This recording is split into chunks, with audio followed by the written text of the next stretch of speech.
Here's a question I'm sure you don't have an answer to. Why did evolution place such an important organ as the testicles in a strange little leather pouch hanging between the legs? And why is the scrotum involved in the single most common surgical operation performed worldwide? How did this evolutionary joke come about? Every man understands quite well that the scrotum is one of the most fiercely protected parts of the male body. Think back to the first time you took a hit in that area, maybe in sports or a fight. The pain is so intense it can cause a full systemic collapse. Our painful reaction isn't random. It's the product of a very long evolutionary fine-tuning. Even after one single painful experience, a strong protective reflex takes shape. In threatening situations, men instinctively cover their scrotum first, not their head.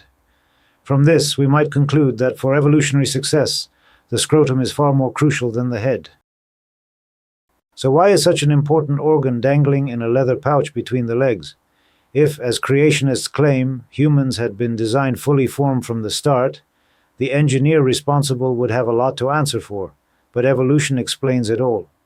The principle at work is that each new need is grafted onto what already exists from billions of years past, and done as cheaply and simply as possible, slowly, meticulously, and over very long periods, millions of years. Sometimes these solutions, practical at the time, can later become problematic. That's what happened with the scrotum. The presence of a scrotum is unique to mammals. All of us mammals share a common ancestor that had a scrotum, but in some species the testicles migrated back up to where they originated, near the kidneys. There are indeed a handful of secondarily adapted mammals without scrotums, because in their environment, individuals with scrotums failed to survive. Just imagine whales with hanging scrotums facing sharks, or elephants with scrotums while surrounded by agile predators like big cats. The big question: why did our common ancestors' testicles start moving from a well-protected, cozy spot near the kidneys down into a strange pouch of skin between the legs? The reason lies in the emergence of warm-bloodedness. Being warm-blooded offered a huge evolutionary advantage for survival. It increased mobility and vastly expanded the time frames and geographical ranges in which these animals could live. Warm-bloodedness was so advantageous that it forced all sorts of adaptations to older, cold-blooded body structures. Imagine trying to turn an old cart into a Lamborghini. It worked out, but with the scrotum as a lingering structural oddity.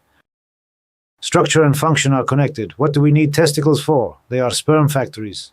An average young American male stores between 100 and 200 million maturing sperm cells in his epididymis.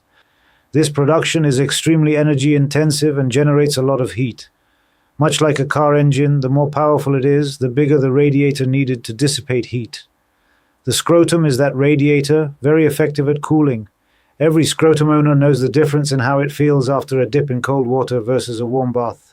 Our cold-blooded ancestors had body temperatures that varied, but inside a warm-blooded mammal's abdomen, the temperature is always high and stable.